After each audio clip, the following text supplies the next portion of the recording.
Since the time when Ra and Isis raised the Sphinx out of the sand, and Apollo dreamed Athena, and men began to understand that when darkness folds on darkness in the restless tides of night, and the lightning raises shadows, and for moments gives them life, it's been said by those who ponder that it surely is a sign that a life touched by the stars is now running out of time. And somewhere in that darkness, in the heart of that great storm, the world returns a soul that the gods caused to be born. And this was such a storm, the kind one rarely sees in life. For in a room now filled with shadows, the great Beethoven was spending his last night.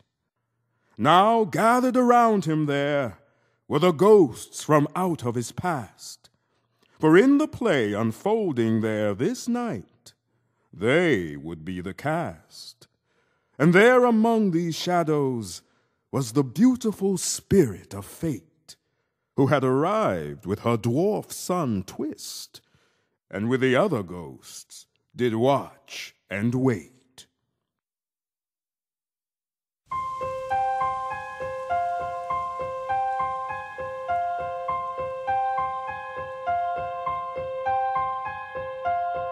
And in the dark he sits alone to watch his final hours bleeding, while unconcerned upon the wall, the clock it ticks away the time. No need for words, for in the dark all words have long since lost their meaning. Still when they whisper in his ear, he tries to read between the lines.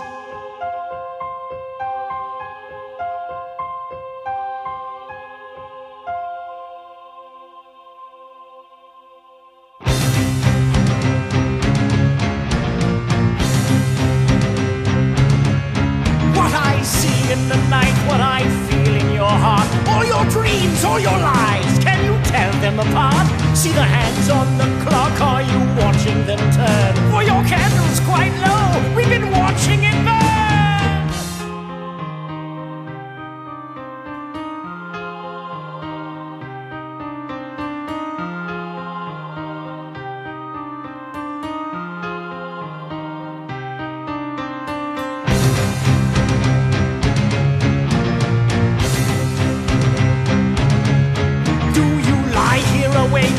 Shadows look on. Should they cry for your sake? Should you sleep in their arms? For the shadows see all and they rarely forget every dream that you've had, every act you regret.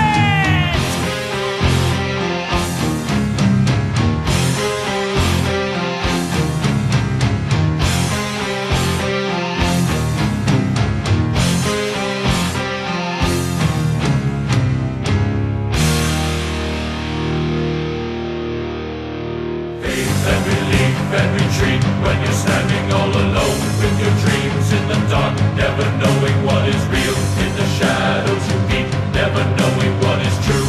In the answers you seek, never knowing if fate, she hears me. Fate, stand near me. Fate, state clearly whether there will be another card. Retrieve us, time deceives us. Fate, she hears us, but she doesn't listen very hard as she drifts through our lives, tossing coins into the air. Watch them twist, watch them fall, turning hope into despair. Watch them twist, watch them fall, then she suddenly revives. Every dream that we've had, and we find ourselves alive. Believe me, fate stands near me. Fate state clearly whether there will be another card. Receive us, time deceives us. The only moment in our lives that ever really mattered, fate is now.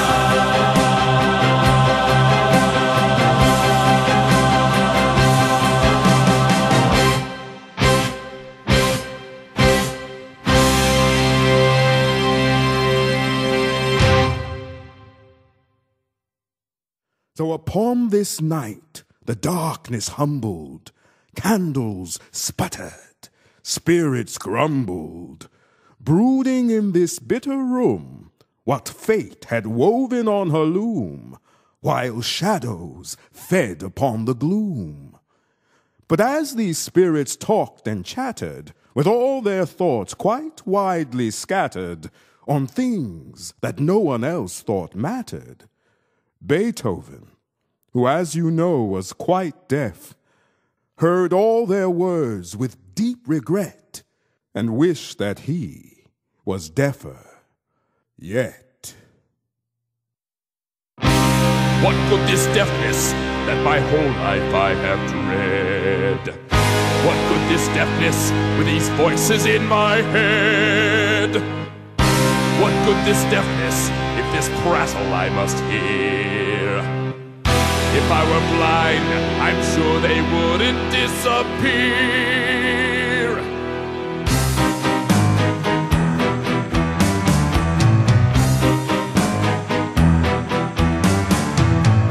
Did you really want to believe what you're saying? Did you really want to be here alone? Have I interrupted a moment of playing while your life's decaying? Your sins, are they weighing while you've been carving your stone? All on your own.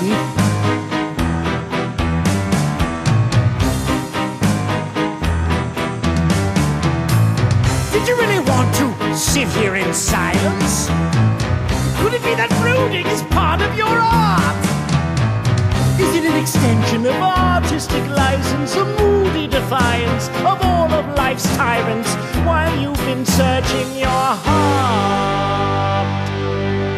Alone with us in the dark.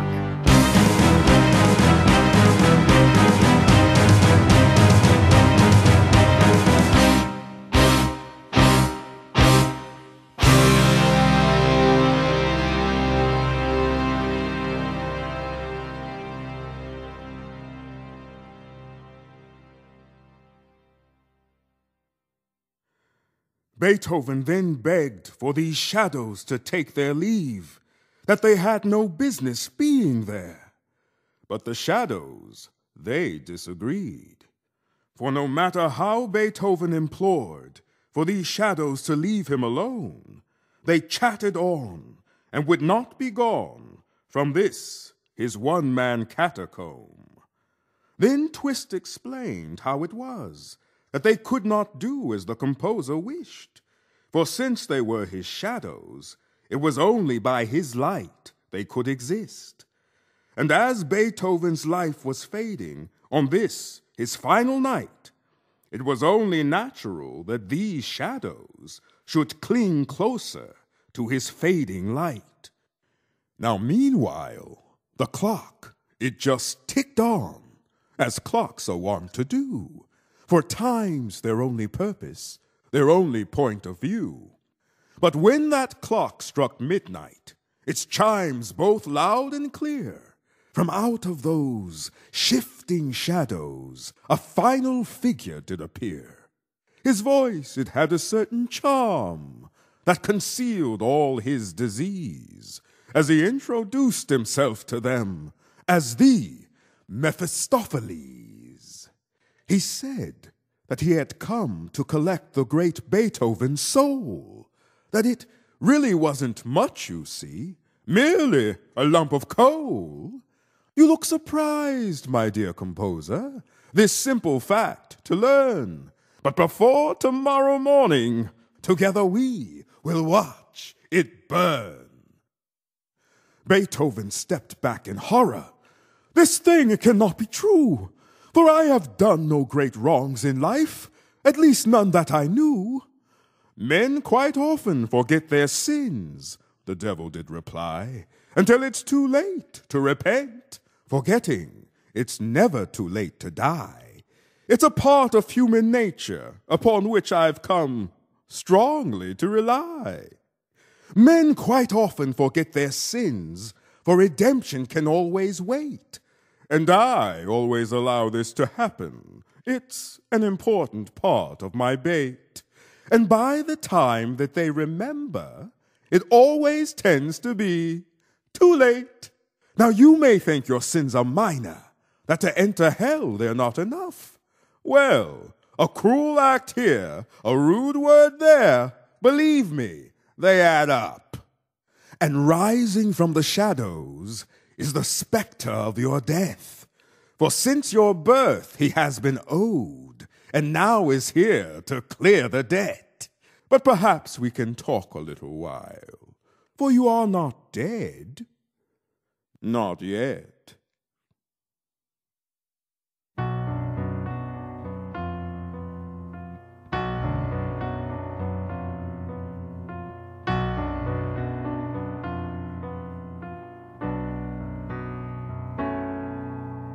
All of your life now you have denied there'd be a time when you'd ever die. Still it's been rumored this thing must be.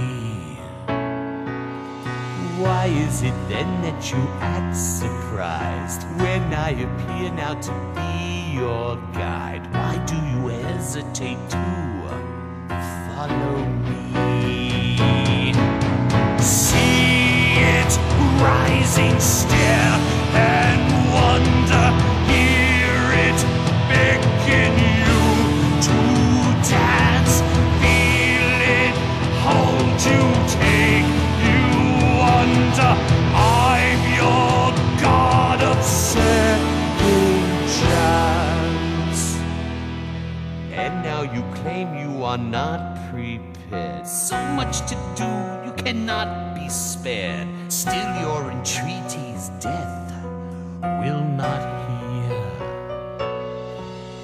The graveyard is filled with important men who could not be spared, but were in the end. And so I whisper now in your ear.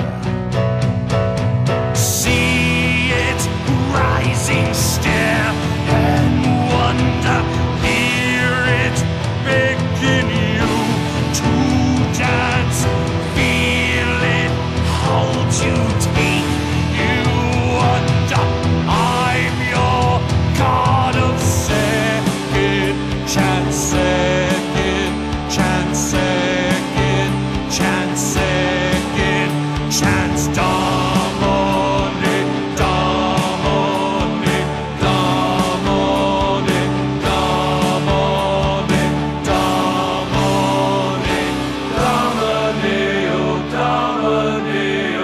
Dominate, dominate, dominate, dominate, dominate, dominate, dominate, dominate, dominate, dominate, dominate.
I cannot die upon this night, the composer did protest, for I must complete my 10th symphony before my final rest. The devil smiled compassionately, which took all there by surprise, but not nearly as much as his answer when he finally did reply. They say that I have no compassion, that my heart it cannot feel, but I sympathize with your dilemma, so I offer you this deal. Take all the time you need to complete this 10th symphony you've begun. But first, show me what notes you change, and then I'll say the deal is done." Then Beethoven, he admitted that the symphony was quite finished, and if he changed a solitary note, the entire piece would be diminished. "I sense your fear," the devil said, "over what must now be done. But if you don't like this ending, I can offer you another one. If you'll give me your music, each note, each rest, each beat, then I'll return your soul to you and save it from the heat. Now I see your face perplexes, that you do not understand that it is my intention to wipe these songs from the mind of man. Every symphony and choral, each sonata old and new, will simply disappear this night, but your soul returns to you." And with that, the great Beethoven stumbled backwards till he fell into his chair and searched his mind for a reply. But there were no answers there. The devil said, I can clearly see your mind is quite confused. So I'll return in 1 hour for the answer that you choose, and you can tell me then what you will keep and what you will lose. So tell me now, what do you fear? What do you love or hold too dear? Is it death well wrapped in pain? Or perhaps it's no one will remember your name? If this is so, then perhaps I cannot win. But then add pride on to your other sins. I am not trying to pressure you. I know you cannot decide yet. But nothing focuses the mind, my friend, like the approach of one's own death. And as he turned to disappear into his personal abyss, Beethoven called for him to wait, for something was now amiss. The hands upon the clock, it seems, were moving much too fast, and at this rate his hour gift would not an hour last. Consider it a final act of kindness, over his shoulder the devil did call, because where you are going, my dear Ludwig, the clocks, they never move at all. With Mephistopheles gone, the spirits silently crept back and watched the great composer agonize over the time that he now lacked. So in this room, now filled with shadows, Beethoven stood quite alone and contemplated how to save the only thing he truly ever owned. Could all the wisdom he had found, like so many leaves upon the ground, combine with all his dreams and sins, and on this night be scattered to the wind? For of our faith they are so insistent, with gods who are so inconsistent. And if we are to further delve into this night and find ourselves, might we discover in our past what in our lives might one day last?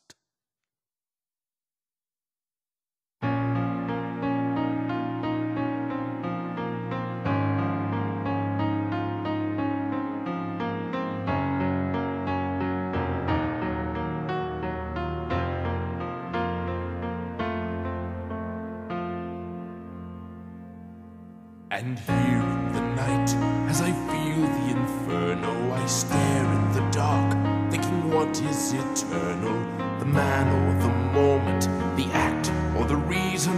These thoughts fill my head as I contemplate treason of dreams I have had and dreams I have pondered, when late in the night my mind it would wander to things things I have done, and then quickly regretted, while denying vices my life had selected. And I think what I've done, or have yet to begin, and the man I've become, and the man that I've been, now caught in a waltz, the eternal dancer.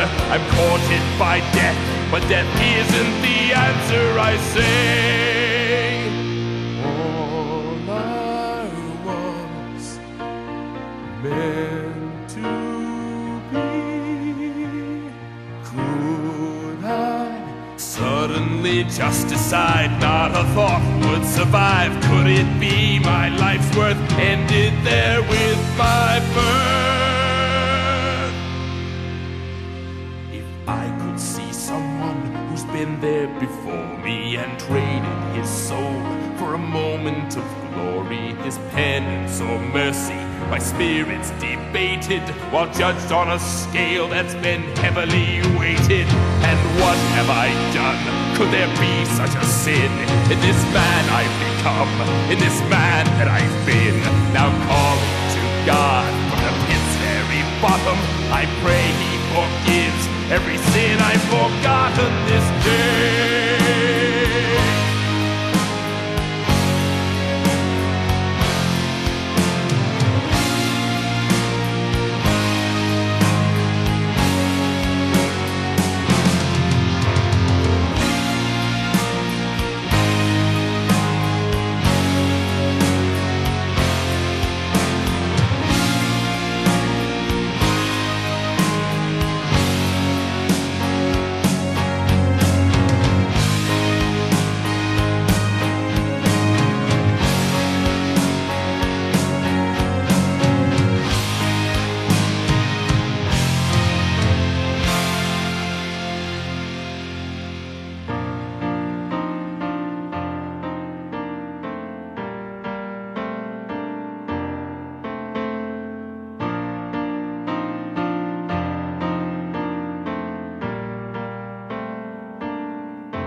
And who would have thought that my fate it would conjure this twist in the road on which I have wandered, each vision and dream now completely dismembered, to give one's whole life and find nothing's remembered. And what good's a life that leaves nothing behind, not a thought or a dream that might echo in time? The years and the hours, the seconds and minutes, and everything that my life has placed in it betrayed, betrayed, betrayed.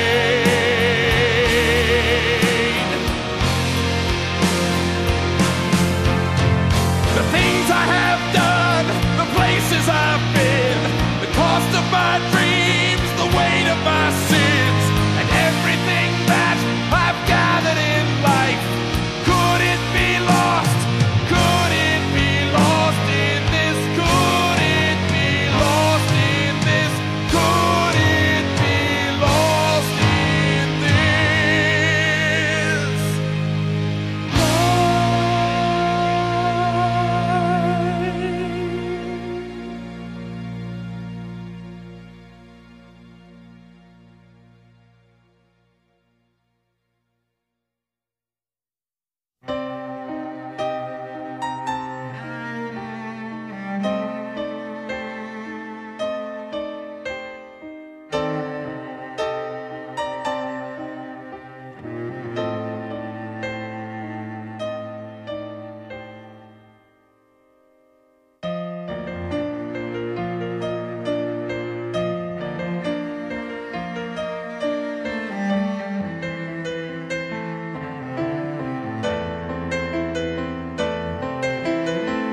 The composer then looked at the child, who smiled but did not speak. And then the child faded into the dark of the past, where the darkness is always deep. And Beethoven turned back to Fate, who had always been close by, and told her what he wanted changed, so that his fate could be defied. I did not need a teacher who taught with the back of his hand, while the music I was dreaming he could never understand. Fate said, "These moments of your life I'll change. But there is a warning that I must give.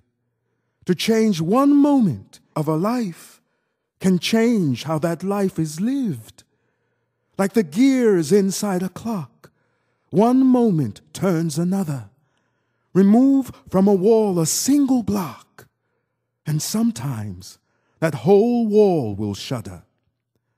The pain you felt through childhood would now seem to have no worth, but it was the salve you sought to ease that pain that gave your Sixth Symphony birth. So before I grant this wish and this tale you later tell, know that these wounds will disappear, but so will your Sixth Symphony as well. So now that you know all that will be changed, including things far out of view, when your decision has been made, tell me what it is you would have me do." Fate did not have long to wait, for the answer was clear upon his face. His childhood would retain its tears, and his Sixth Symphony would retain its place. Fate then said that they should move on, for their time was growing short, and then asked where he had been happiest, and she watched as he followed that thought. For a moment there was a glitter, somewhere beyond his stare, in a time when days were not bitter, and she found Vienna there.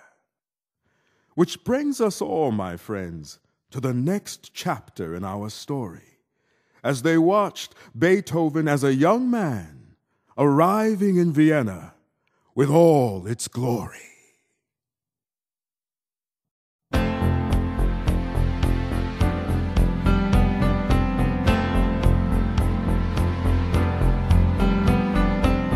Since I was a child, I've seen her in a dream, a captured fairy tale that echoes across my life. And though I've courted her, she's always stayed unseen. Now all at once she glitters in the night.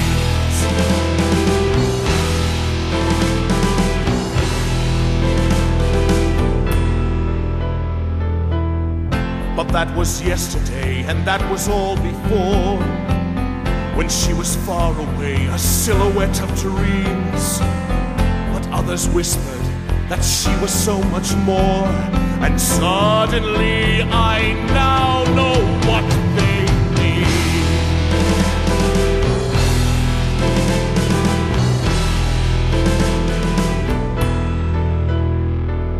Dreams change, years strain, lost illusions, last stands, God's hand, absolution found.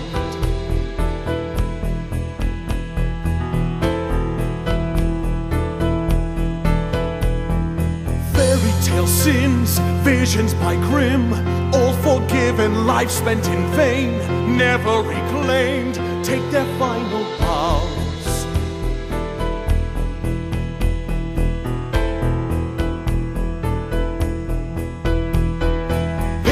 And words, visions absurd, maddened poets all within sight, failures in life who'll never know it. Lazarus cries, there in his eyes, hope has risen, depth and facade, all before me now.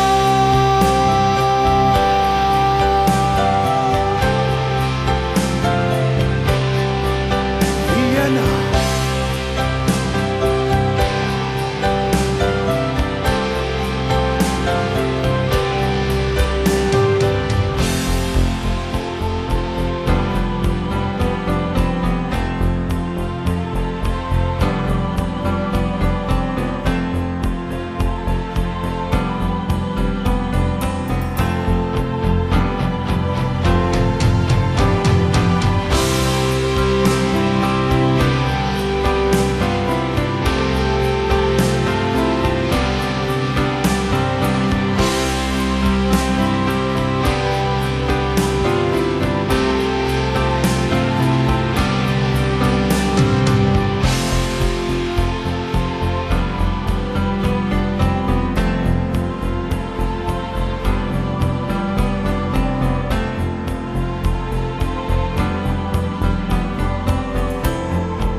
It was here you first met Haydn and walked through palaces filled with art and studied with your childhood hero, the legendary Wolfgang Amadeus Mozart.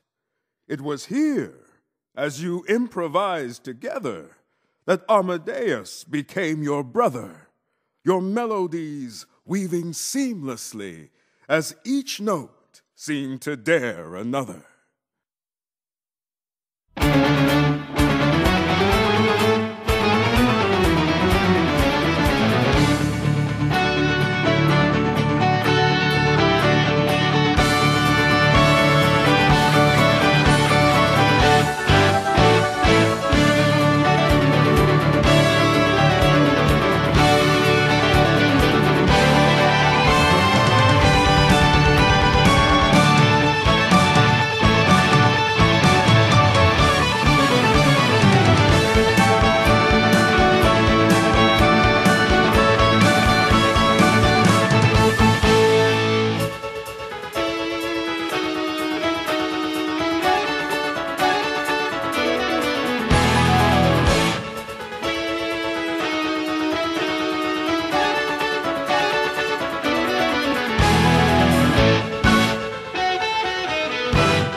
Fate then reminded him that music was not the only debt.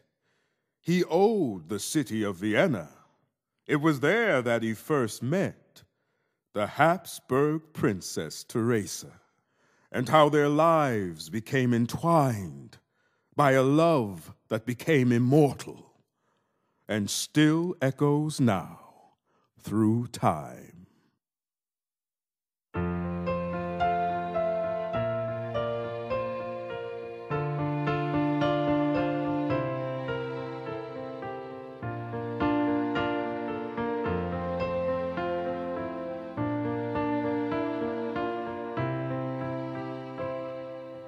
Could this night it last forever?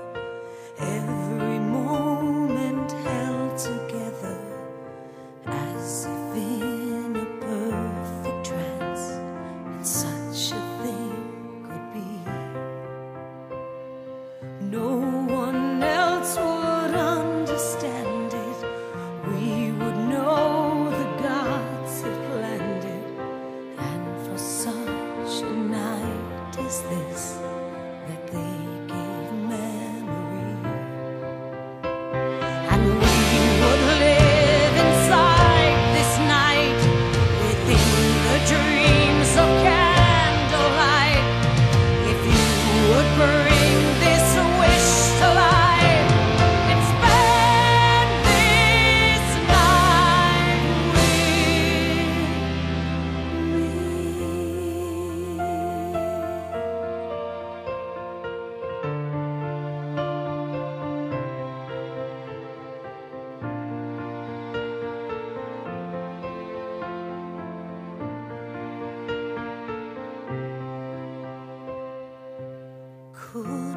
this moment last forever, and this dream our one endeavor.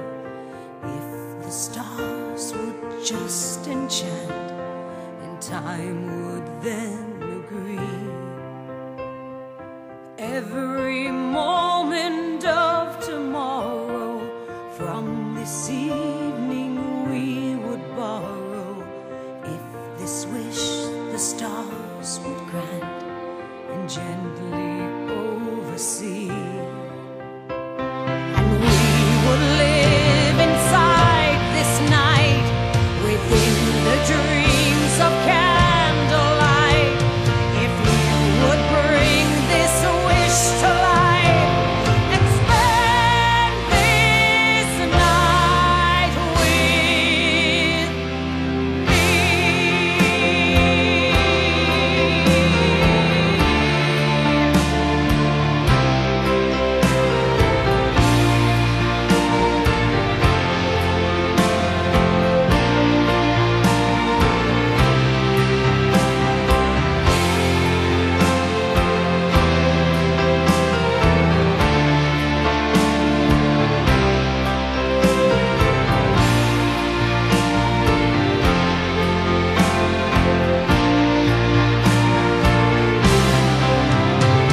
And we would live inside this night within the dreams of candlelight, if you would bring this wish to life and spend this night with me.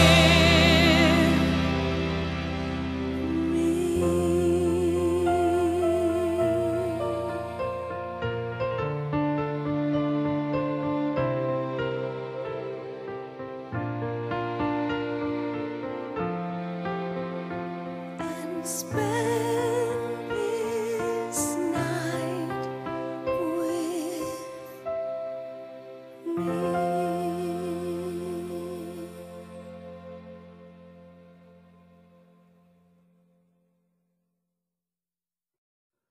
The happiest moments of his life were there inside that night.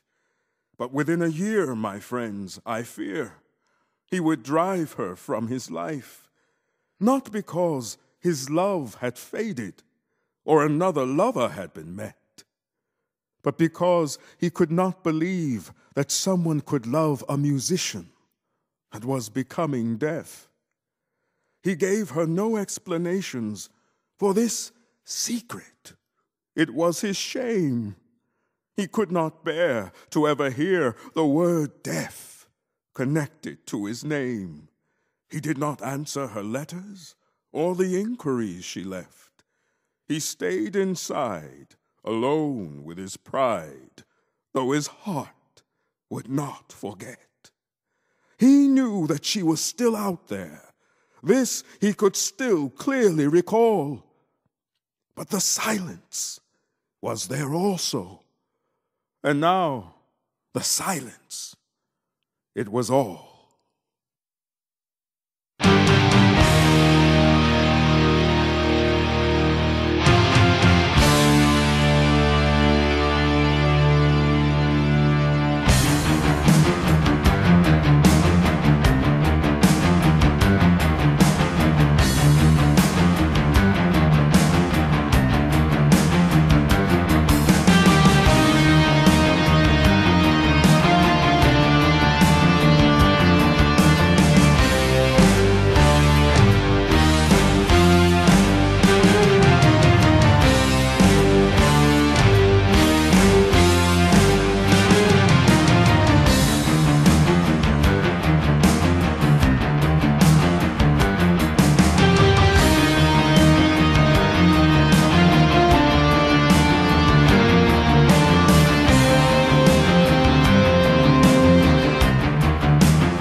The years quickly went by, until he was totally quite deaf. And then, suddenly, the years he had lived were more than the ones he had left. While the silence, it grew deeper, as it mingled with his fears. But in that total silence, the muses still whispered in his ear. And from deep inside, they beckoned dance, as they deftly wove their porcelain trance of Chinese silk dyed in morphine by princesses so bacchantine.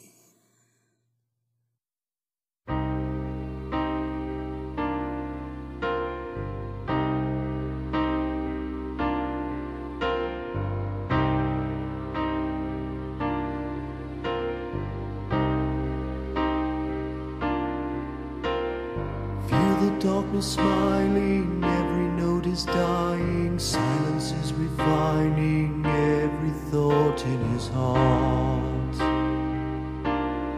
thought in his heart. Still the fates are weaving every note that's bleeding, as he sits there seething all alone in the dark, alone in the dark.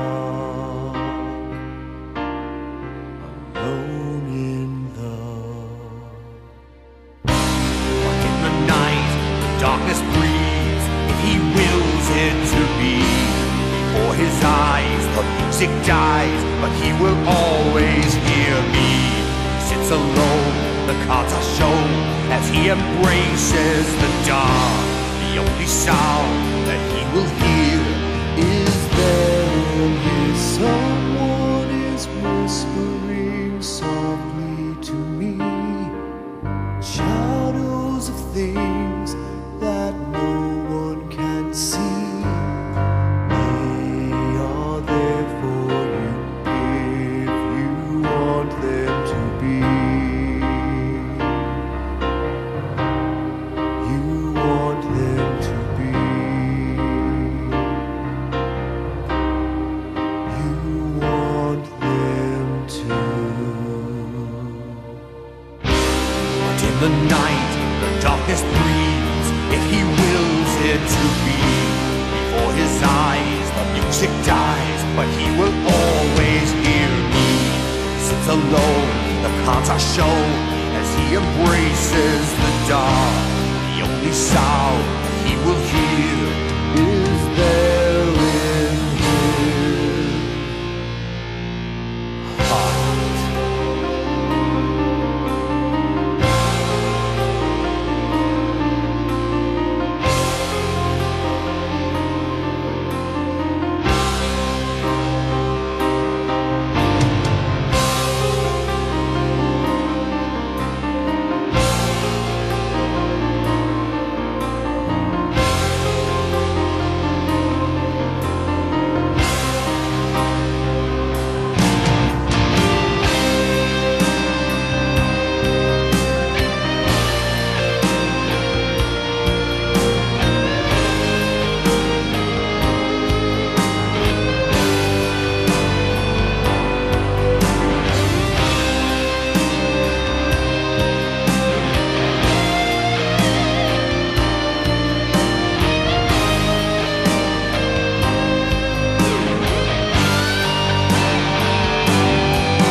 see the answer clearly now.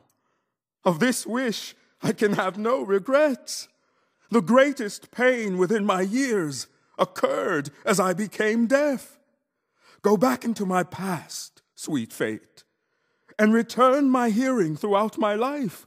My live performances would once again be legendary, and Teresa would have become my wife. I would have children gathered round me, where now I just have songs. Return my hearing, my sweet lady, and in doing so, you will right all wrongs. Oh, my dearest Ludwig, fate replied, I ache to grant your wish, but as I warned you once before, it would cause your other songs not to exist. Before you lost your hearing, your performances were your art. It was how you made your living. Of your life, it was an irremovable part. It was only when your hearing left you that you truly began to write, creating masterpiece after masterpiece that have led us to this night. Say the word, and I'll remove your deafness. Say the word, and I'll remove your pain. But your music will disappear as well, and the world won't be the same. I wish I could offer you an easy answer, but easy answers are rarely there. But at this moment in your life, of that fact I'm sure you are quite aware. No one, including myself, would blame you for trying to save your soul, but the devil will have his victory, and the future's children will pay the toll. So tell me, Ludwig, what should I do? Should I return your hearing to you? You cannot seek advice from another voice. These songs are your children, their fate, your choice. Beethoven gazed at her through eyes of deep regret. The songs, they would remain for now, and his ears, they would remain quite deaf.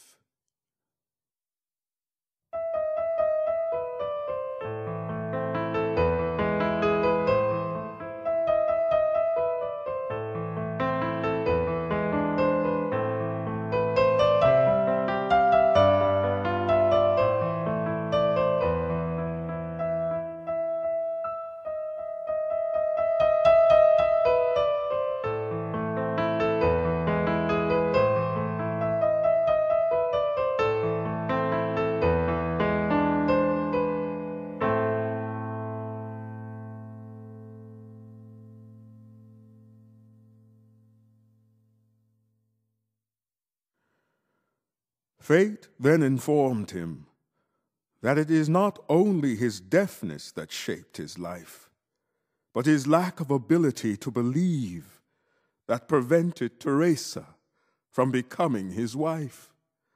She would then show Beethoven a moment of which he was unaware, when as an old man he walked down a street, and Teresa saw him there. The princess kept her presence silent as she stood in the shadow of a tavern sign. But fate allowed him to hear Teresa's thoughts as she watched him for the last time. Time, only time, could never take me away from you. And why should it try? Time never cares just what we do. It just sits on a star and gazes down, dropping its moments all around. And if I could wish upon that star, I would find what you dream and then ask God to grant it. I wanted to say this long before the star would fall. At night I would pray this, then wonder if God heard at all. For the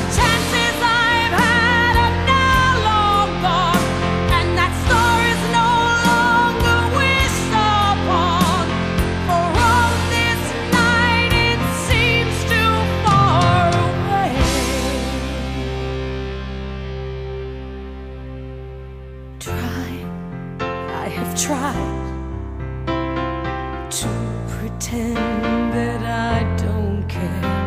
But then sleep arrives, and in every dream I find you there. But I don't want the past to be my life, and I don't want to live inside this night, and I don't want to see your shadow fade. So I sleep and I dream, though I don't understand it.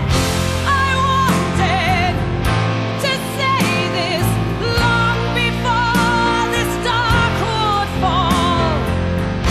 At night I would pray this and wonder if God heard at all. For the chances I've had are now long gone, and that star is no longer wished upon. For on this night it seems to fall away.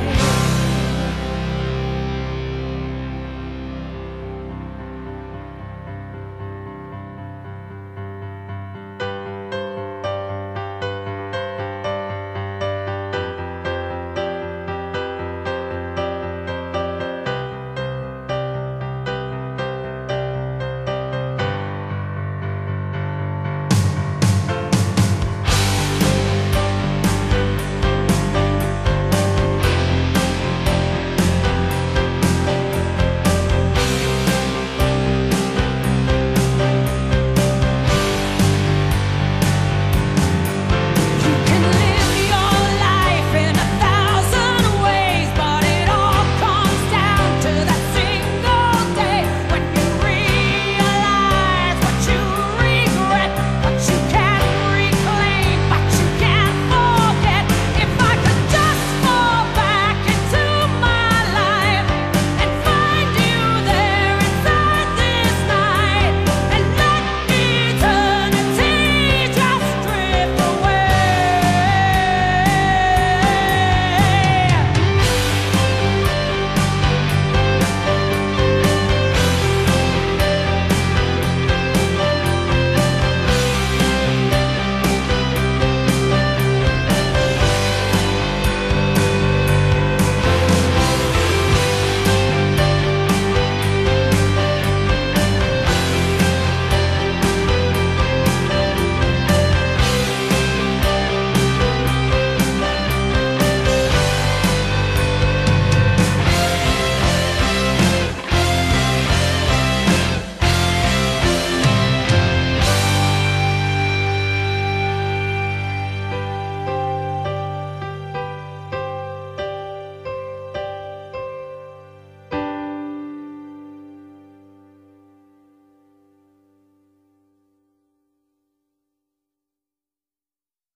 And with that, the Princess Teresa walked slowly into the night.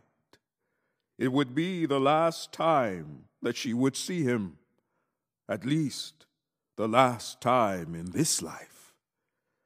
And Beethoven's heart collapsed into itself when he realized what might have been, that the only one that could not see how she felt during their lives had been him. Now fate, she tried to ease the pain from his wounds now steeped in salt, and reminded him that a man was not the sum total of his faults. Think what you have written, the ears you have enchanted, the wishes for every hurt soul's peace that you have somehow granted, the wings you've given cripples in the world inside their minds, the joy you brought to countless lives that heard your music for the first time. Hear how that music echoes. This I'll now allow you to see. Look into these shadows and hear the music your life will cause to be.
At the end of this opus, from the future and the past, fate watches the joy on the old man's face as he finally realized at last that a man is not the sum total of the collection of his faults.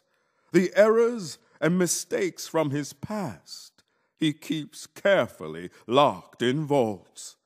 That every note he agonized through endless silent nights would live countless times with sounds divine through an eternity of lives.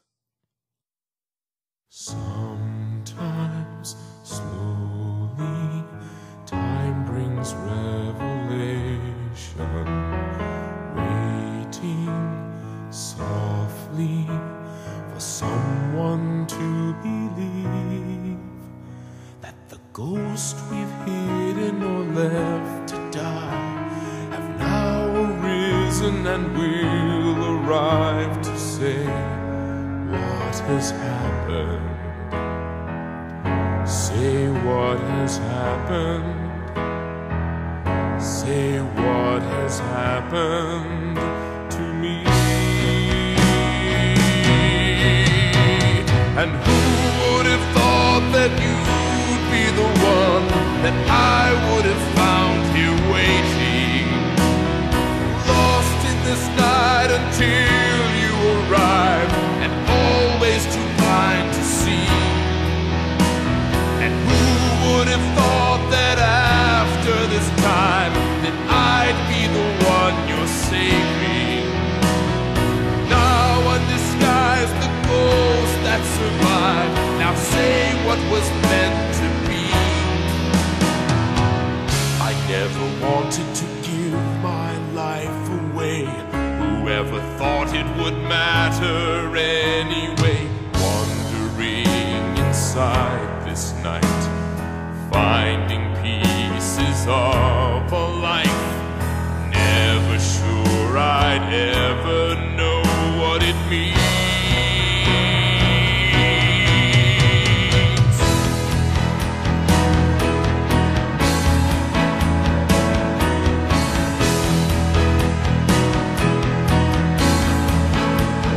It's the strangers in your life that you never thought you'd meet. It's the hand that picked you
Then, at that moment, the clock behind them struck midnight on its bell, and Mephistopheles once more appeared, shimmering in its knell, saying, "So tell me, my dear Ludwig, what did we decide? Do we have a deal? Has your end been sealed, or has it been defied?" The composer moved not an inch as he stated his reply. "This music I cannot allow you to take from the world, so it appears you must take I." "You do not appreciate my kindness," the devil said. "No one could offer you more. Your soul is trapped, in fire wrapped, and I've given you a door. How could you deny it? Are you a saint, or are you a fool?" Well, I'm feeling generous this night, so once more I'll bend the rules. A deal, it is still out there, just hidden out of view. So I'll make one final offer that will return your soul to you.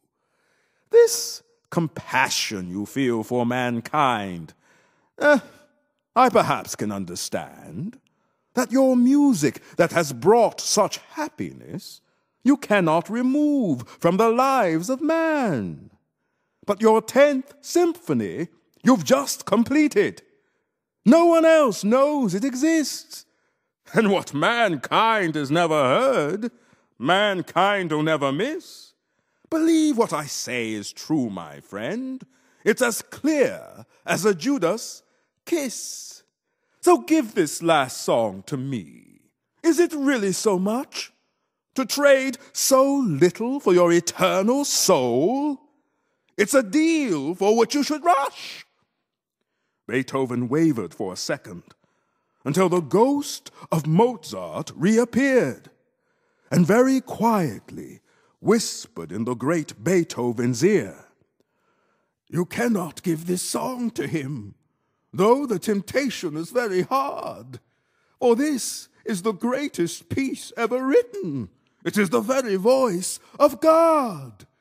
Then Mozart faded back into the darkness, but his words had done their work, as Beethoven once more turned down the offer, no matter how hard it hurt. "You are a cagey bargainer," the devil said, his voice quite icy cold. "If Judas had you around in 33 AD, his silver pieces just might have been gold. But I'll make one final offer, and this one I swear you must accept. For if you turn it down, my friend, your last offer is death. Your soul is now mine to keep. But I have something else to trade, a jewel that glitters in the night, and it's entirely man-made. Walk over to the window and gaze across the street at a child lying in the gutter where she is trying to gather sleep. But the rain it will not let her, as it falls both hard and cold, with every drop a devil's prop designed to make her old.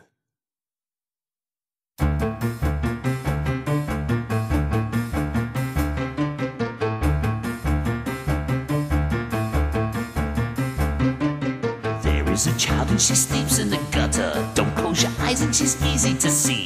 She is not your child, she's always another's. And those you abandon, they are left to me. And no, I will impale her like a knife. Leave her twisting day after day after day of a very short life with me.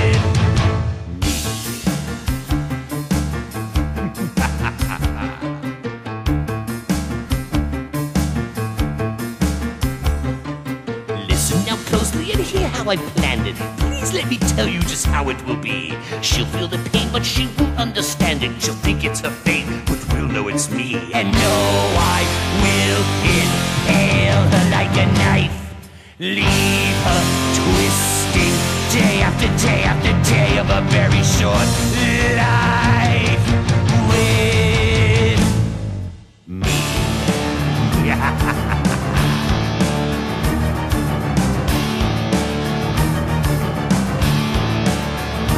So let me know, have I been clear? That I will magnify each cut and every bruise and every single childhood tear. I'll pick her scabs, cripple a hand, push a finger in each wound I make. Now tell me then, do you understand? Do you understand? Do you understand? Do you understand? Do you understand? And no, I will impale her like a knife. Leave her twisting day after day after day of a very short life with me.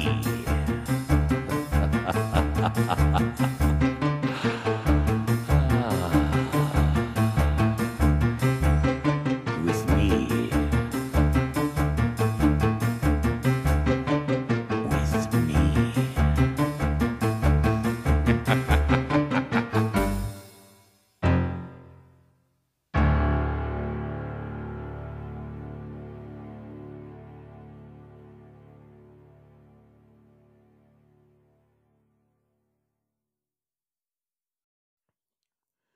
Release your 10th symphony. That's all I ask of thee. And I will give this child to you. A fair trade, you would agree? A trickling of notes. Who cares about a single song? To not trade it for this innocent child would certainly be wrong. Beethoven turned away from the window and gave the devil a final no. But the child was still inside his mind, and he could not let her go. And the more he denied her hold on him, the more that hold did grow.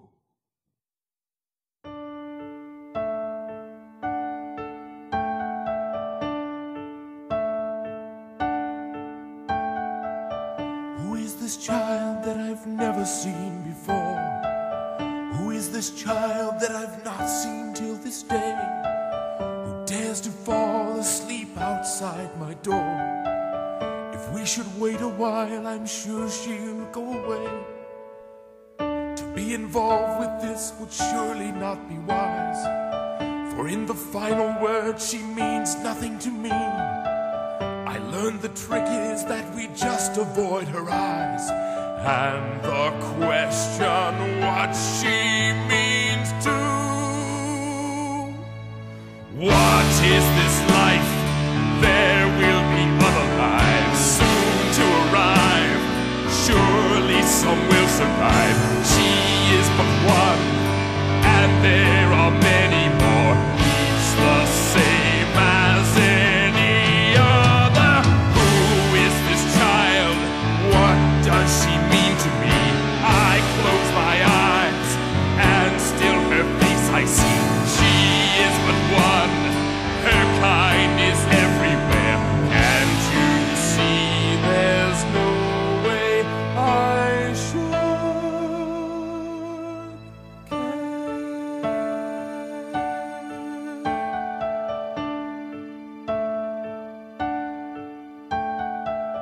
I need a moment now, I have to clear my mind. Is there a limit, Lord, just to being kind? There is no way in life that each child can be saved. Should I be looking with regret at every grave? There are no guarantees in life, she should be warned. I'm not responsible for this child being born. I'm not responsible in any kind of way for every child that life can gather. What is this life? There will be other lives soon to arrive. Surely some will survive. there are many more. Could this one life really matter? Who is this child? What does she mean to me? I close my eyes, and still her face I see. She is but one, her kind is everywhere. Can't you see there's no way I should care?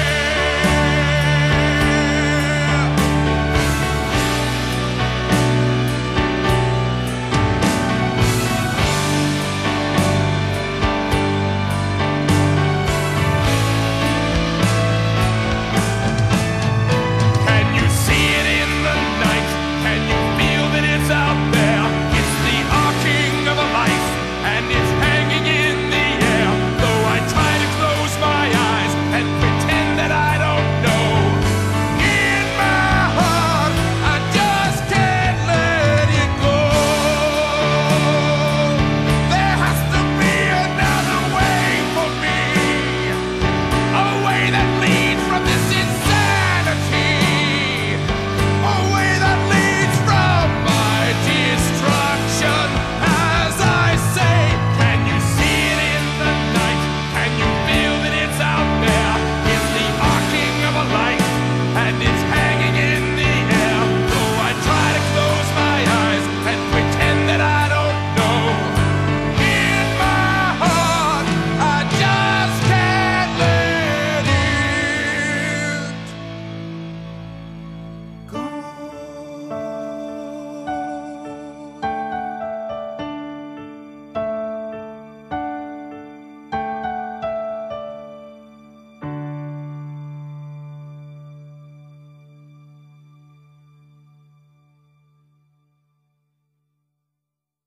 Beethoven collapsed at his piano and said to the devil, "We now have a deal." To which Satan replied, "I'll be gone from her life on this very night, and from here on happiness is all she will feel." The devil leapt with sheer delight, in evil ecstasy, shouting for all to hear within sight, "The 10th Symphony now belongs to me." But while Beethoven sat face down at his piano, as if Satan's boast he had not heard, Twist came up and pulled the composer's sleeve and said, "How do you know that the devil will keep his word?" The devil did not even look up from his manuscript, where he was examining his prize. "Don't worry about hurting my feelings with what your warped friend has implied. I see you have a Bible on the table where you keep the statements from your bank. And as you may have noticed, the last page of a Bible is always left quite blank. Now, if you'll just take that Bible and tear out that last page, you can write a contract of your own choosing that will hold my word like a dragon in a cage. And if you don't believe me, just ask your good friend Fate, for a contract written on such a holy page, even I could never break." Beethoven glanced up at Fate, who was still within his view, and she nodded her head gently, acknowledging that the devil's words were true. The old man took the Bible and tore out the last page as he was told. But when he tried to write, his hands they shook from nervousness, or perhaps just from being old. Fate took pity on the composer, and going gently to his side, offered to write the contract, and the composer nodded his reply. She then took the paper, and with bold artistic strokes, put down their agreement, and this is what she wrote.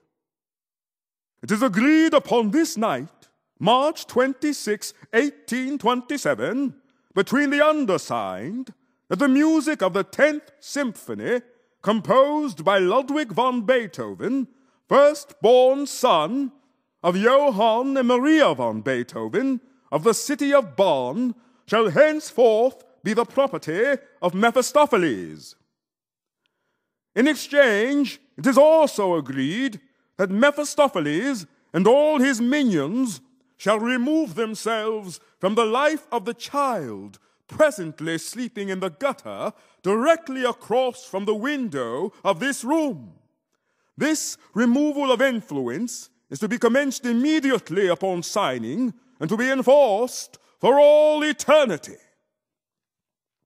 The devil read it rapidly and quickly signed his name, and slowly, without looking up, Beethoven did the same.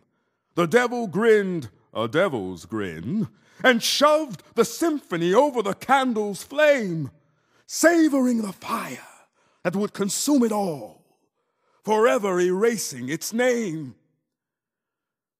But when the manuscript emerged from the fire, it was still all quite there.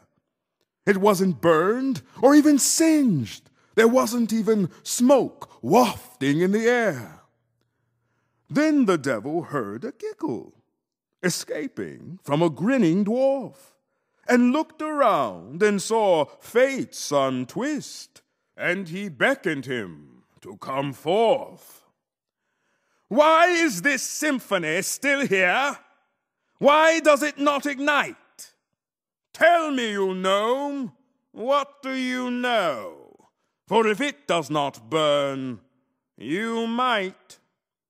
Twist squirmed nervously before Satan, but could not hide his delight as he explained how the music had survived and would live long past this night. The contract says that you now own the 10th symphony, written by the firstborn son named Ludwig of Johann and Maria von Beethoven family. Now, a little-known fact of history, but I assure you it's totally true that the composer had an older brother who was named Ludwig von Beethoven too.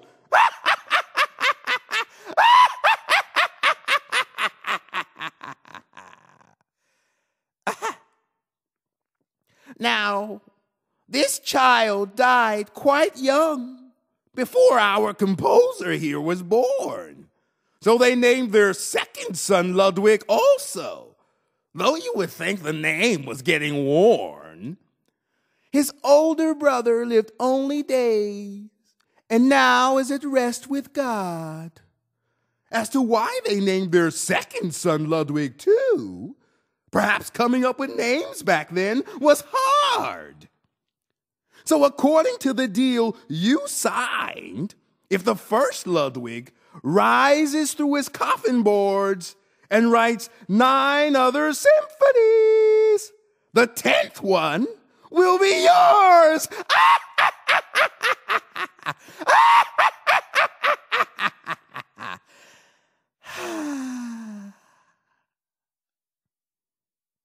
The devil's face contorted as he realized that he had been fooled, and the child outside was safe as well, for the contract's words would rule. The floor opened into an abyss, and the devil disappeared as outside the storm subsided, and the stars shined in the skies now clear. Beethoven stood up in confusion over what had just occurred. He realized that the girl and the symphony were safe from what he had overheard. But he asked Fate why the devil had not taken his soul to hell. He never had your soul, Fate said. It was never his to sell. But the devil said he owned it. From my sins, that he did summarize. Well, the devil may have said that, Fate replied back. But my dear, he's the devil. He lies. But I was rude and cruel in my life, Beethoven answered with regret. Yes, fate replied. But the devil left out that those actions were often caused because you were deaf. And the pains that you caused in life, you worked twice as hard to undo. And those acts of kindness, even more than your music, that, my friend, is you. It is true you made some mistakes in life. Sometimes you seemed rude or a fool, but it was always because of your deafness and not because you were evil or cruel. You went out of your way your whole life to try to amend those you hurt. And when God weighs your sins against your good deeds, the whole world will be glad of your birth. And what about Teresa? Is it now truly too late? You will see her again, fate replied. For love, it always waits. She is on the other side of this night, which is closer than it seems, and she will be there by your side when you awaken from your next dream.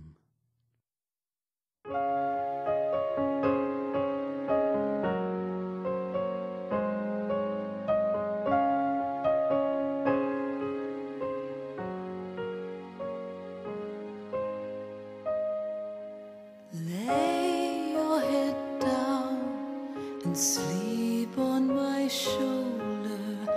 Lay your head down and start a new dream. And for tonight, the moment is over. Drift in a lullaby, here where the stars reside, and angels are always seen.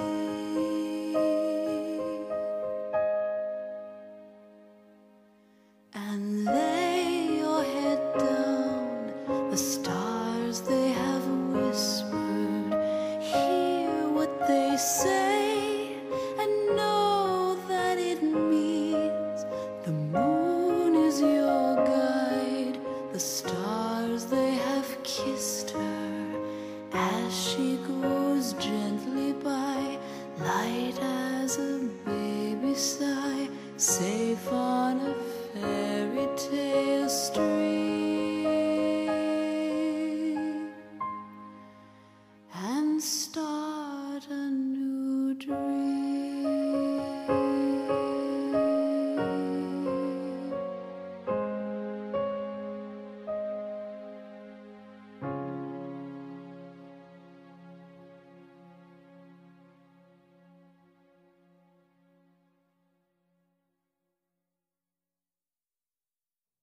Now you think our story's over, and all have faded from this night. The ghosts, the spirits, and the Lady Fate have all faded out of sight. But just when all seemed silent, a window opened up, and Twist came in, his face a grin with what he had thought up, and picking up the only copy of Beethoven's 10th Symphony, he slid it behind the clock on the wall, where I think it still must be. And at some time, on some future day, no one can really say when, that manuscript will be discovered, and the music will live again.